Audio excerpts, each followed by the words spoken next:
ಸುದ್ದಿ ಆಗಿದೆ ಸರ್. ಕಾಂಗ್ರೆಸ್ ಅವರು ಕೂಡ ಟ್ವೀಟ್ ಮಾಡ್ತಿದ್ದಾರೆ ಒಂದು ಸರ್. ಆಮೇಲೆ ಹೆಂಗಾಗಿದೆ ಅಂದ್ರೆ ರಾಜ್ಯದ ಎಲ್ಲ ಪತ್ರಕರ್ತರನ್ನು ಕೂಡ ಕಳ್ಳರ ತರ ನೋಡುವಂತ ವ್ಯವಸ್ಥೆ. ನಾನು ಅದೇ ಹೇಳ್ತಾ ಇರೋದು. ಇದು ಕಾಂಗ್ರೆಸ್ಸಿನ ಟೂಲ್ ಕಿಟ್ಟಿನ ಪರಿಣಾಮ. ಸುಳ್ಳನ್ನು ಸೃಷ್ಟಿ ಮಾಡುವಂಥ ಕೆಲಸನ ಮಾಡ್ತಾರೆ.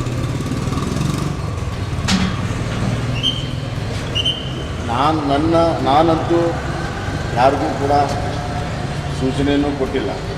This government, right from the beginning, we are alleging that it has come to power by corruption. It has bought 17 MLA and they have come to power. The people are not elected.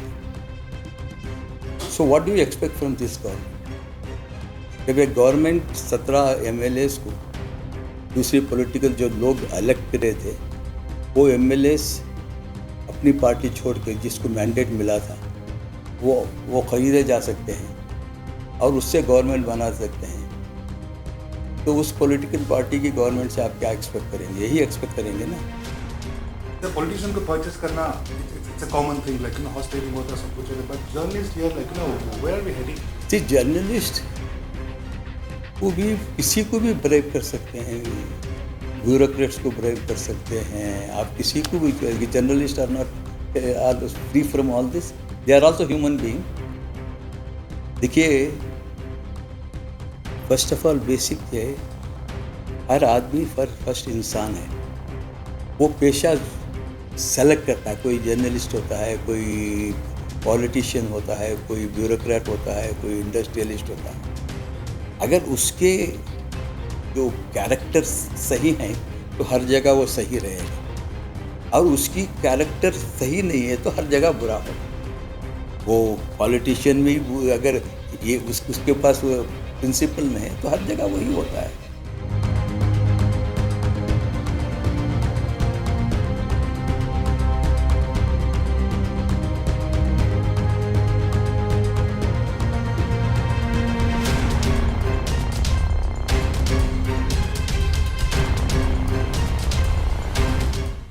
Atmavalokana means we people are identifying our guilty, what we did the wrong, why we are elected these people, why can't we elected the good people who can work for this. You can see, being a good journalist, you people came here, you are identifying whatever the things are happening here. That's your duty. You are going through your duty. That's why you are identifying the mistakes here. So what you are doing means you are trying to minimize the mistakes in the society. You are doing that work. The same work if MLA people also doing means it's good, no? That is the message we want to say. ನಿಷ್ಠಾವಂತ ಪತ್ರಕರ್ತರು ಭಾಳಷ್ಟು ಜನ ಇದ್ದಾರೆ. ಆದರೆ ಅದರಲ್ಲೂ ಕೆಲವು ಮಾಧ್ಯಮದಲ್ಲಿ ಕೆಲವು ಪತ್ರಕರ್ತರು ಭ್ರಷ್ಟಾಚಾರದಲ್ಲಿ ತೊಡಗೊಳ್ಳೋದು ಮತ್ತು ರಾಜಕಾರಣಿಗಳ ಜೊತೆಯಲ್ಲಿ ಗಿಫ್ಟ್ ಮುಖಾಂತರ ಉಡುಗೊರೆಗಳನ್ನು ಹಣವನ್ನು ಪಡಿತಕ್ಕಂಥದ್ದು, ಇವೆಲ್ಲ ಮಾಡಿದ್ರೆ ಒಂದು ನಾಗರಿಕರ ಮತ್ತು ಆಡಳಿತ ಪಕ್ಷದ ಮತ್ತು ನಾಗರಿಕರ ಮತದಾರರ ಮಧ್ಯೆ ಇರತಕ್ಕಂಥ ಏನು ಮಾಧ್ಯಮ ಇದೆ ಇದು ಸರಿಯಾದ ರೀತಿಯಲ್ಲಿ ಕೆಲಸ ನಿರ್ವಹಿಸದೇ ಇರೋದರಿಂದ ಅವರು ಎಲ್ಲರೂ ಆತ್ಮಾವಲೋಕನ ಮಾಡಿಕೊಂಡು ಜನರಿಗೆ ಹತ್ತಿರವಾಗುವಂಥ ಸುದ್ದಿಗಳನ್ನು ಕೊಡಲಿ ಅನ್ನೋ ಒಂದು ಕಾರಣಕ್ಕಾಗಿ ಇವತ್ತು ಈ ಒಂದು ಚಳುವಳಿಯನ್ನು ಮಾಡ್ತಾಯಿದ್ವಿ.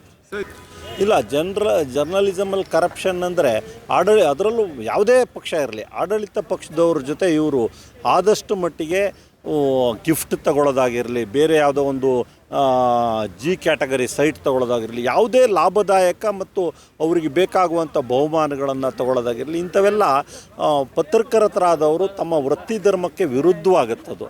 ತಮ್ಮ ವೃತ್ತಿ ಧರ್ಮವನ್ನು ಮತ್ತು ಆತ್ಮಾವಲೋಕನವನ್ನು ಮಾಡಿಕೊಂಡು ಅವರು ಆ ನೀತಿಯನ್ನು ಅಳವಡಿಸ್ಕೊಳ್ಬೇಕು ಅನ್ನೋ ಒಂದು ದೃಷ್ಟಿ ನಮ್ಮದು. ಇಲ್ಲ ಅಂದರೆ ಏನಾಗುತ್ತೆ, ಈಗ ಉದಾಹರಣೆಗೆ ಯಾವುದೋ ಆಡಳಿತ ಪಕ್ಷದ MLAನೋ ಮಿನಿಸ್ಟರ್ಸೋ ಅವನ ಇಲಾಖೆಯಲ್ಲಾಗಿರುವ ಹಗರಣಗಳನ್ನು, ಈಗ ಉದಾಹರಣೆಗೆ ತುಮಕೂರಿನಲ್ಲಾಗಿರೋ ಹಗರಣನ, ಅದು ಅಮಾಯಕ ಒಬ್ಬಳು ಮಹಿಳೆ ಸಾವು ಮತ್ತು ಆಗ್ತಾನೆ ಜನಿಸಿದ ಶಿಶುಗಳ ಹತ್ಯೆ, ಅದು ಒಂದು ರೀತಿಯ ಕೊಲೆ ಆಯಿತು. ಅದನ್ನು ಮಾಧ್ಯಮದವರು ಪ್ರಸಾರ ಮಾಡ್ತಾ ಇಲ್ಲ. ಕಾರಣ ಏನು ಅಂದರೆ ಆ ಮಂತ್ರಿಗೂ ಮತ್ತು ಮಾಧ್ಯಮದವರಿಗೂ ಒಂದು ರೀತಿಯ ಒಂದು ಅವಿನಾಭಾವ ಸಂಬಂಧ ಇರೋದರಿಂದಲೇ ಅವರು ಅದನ್ನು ಬಿತ್ತರಿಸ್ತಾ ಇಲ್ಲ ಅನ್ನೋದು ಜನಸಾಮಾನ್ಯರ ವಾದ. ಹಾಗಾಗಿ ಆ ಸಂಬಂಧಪಟ್ಟ ಇಲಾಖೆಯಲ್ಲಾಗುವಂಥ ಅವ್ಯವಹಾರಗಳನ್ನು, ಭ್ರಷ್ಟಾಚಾರವನ್ನು ಹಲವಾರು ಮಾಧ್ಯಮದವರು ಪ್ರಕಟಿಸ್ತಾ ಇಲ್ಲ. ಕೆಲವು ನಿಷ್ಠಾವಂತ ಪತ್ರಕರ್ತರು ವರದಿ ಮಾಡಿದ್ರೂ ಕೂಡ ಅದು ಮಾಧ್ಯಮದಲ್ಲಿ ಬರ್ತಾ ಇಲ್ಲ. ಆದ್ದರಿಂದ ನಾಗರಿಕ ಪ್ರಜಾಪ್ರಭುತ್ವ ಸಮಾಜದಲ್ಲಿ ಇದು ತುಂಬ ದುರದೃಷ್ಟಕರವಾದಂಥ ವಿಷಯ. ಆದ್ದರಿಂದ ಜನಸಾಮಾನ್ಯರಿಗೆ ನಿಜವಾದ ಸುದ್ದಿಗಳೇ ತಲುಪ್ತಾ ಇಲ್ಲದೆ ಇರೋದಕ್ಕೋಸ್ಕರ ಈ ಆತ್ಮಾವಲೋಕನ ಚಳುವಳಿ.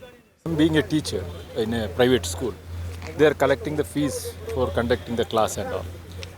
After each class, we are not asking the students to pay something because you are paid something to the college or institution. Pay to us means what happens? What happens to this society? What are the message we are giving to the society? The same thing, whatever you are given the allegation about the CM, he is paying something money to them. Why? Journalist. They are paying some money to the journalist as bakshish or something like that. He told. Why? What is the necessary? Because they are all private channels. They are making money by one or the other way.